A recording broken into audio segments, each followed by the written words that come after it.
కావాలి వ్యవసాయం మన భవిష్యత్తు కోసం. నేను మీ ఆదర్శ రైతుని, మీకు అందుబాటులో ఉండే రైతుని. ఇంకైతే ఈరోజు మనం పూర్తిగా డిస్కషన్ చేసేదొచ్చి టమాటో గురించి. అంటే ఈరోజు మనం ఏం చేస్తున్నాం దాని గురించి కాదు. టమాటో రైతులు ఆల్మోస్ట్ అందరూ అయితే డల్‌గా అయిపోయారు. మెత్తగా అయిపోయారు. ఏం మాట్లాడలేని పరిస్థితికైతే అయిపోయారు.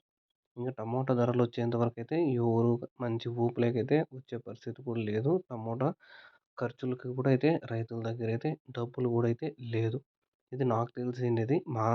అంటే ఆల్మోస్ట్ అందరికీ తెలిసిందే. ఎందుకంటే అది నా పరిస్థితే కాబట్టి. ఏం మాట్లాడాలో తెలీదు. ఏం చెప్పాలో తెలియడం లేదు. పంటకి ఏమన్నా ఖర్చు పెడదామన్నా కూడా డబ్బులనేటివి ఎక్కడ పుట్టడం లేదు. ఎందుకంటే అన్ని తవలా అప్పులయిపోయాయి. ఉండే డబ్బులు అయిపోయాయి. ఇప్పుడుండే పంట నుంచి ఇంకొంచెం ముందుకు తీసుకోవాలన్నా కూడా పంటని చాలా కష్టమైనది అయిపోతుంది. స్ప్రేయింగులు చేయాలా, ఫర్టిలైజర్సు, ఇంకా తొగిచ్చేకి, పురులు కట్టేకి, ఇంకా ఏమన్నా గానీ ఎక్స్‌ట్రాగా మందులకి, మనం తిరిగేకి, మన ఇంటి సంసారం రన్ కావాలి. ఇలాంటివన్నీ లెక్కలేసుకుంటూ పోతే ప్రెజెంట్ బడ్జెట్ అది చాలా లోడ్ బడ్జెట్ అయితే అయిపోయింది రైతులందరిది. వేరే ఇన్‌కమ్ వచ్చే వాళ్ళకైతే ఎలాగోలా నెట్టుకొని అయితే వెళ్ళిపోతారు.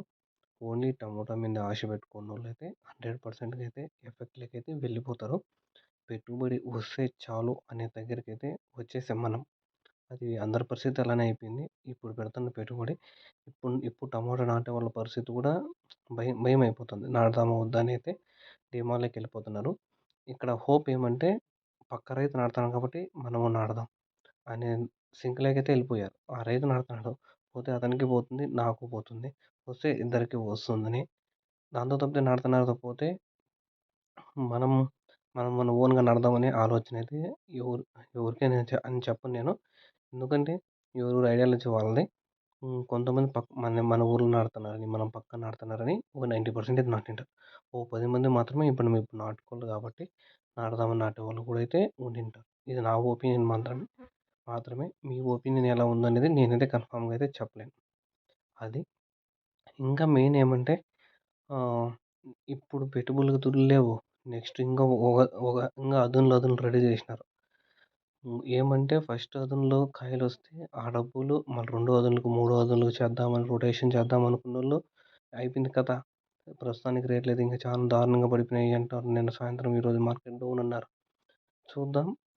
ఆహ్, కాయలనేటివి రేట్లు పోతే గాని ఏమి చెప్పలేని పరిస్థితి. రూ. 100 పోతే రూ. 20 బాడీకి పోతుంది.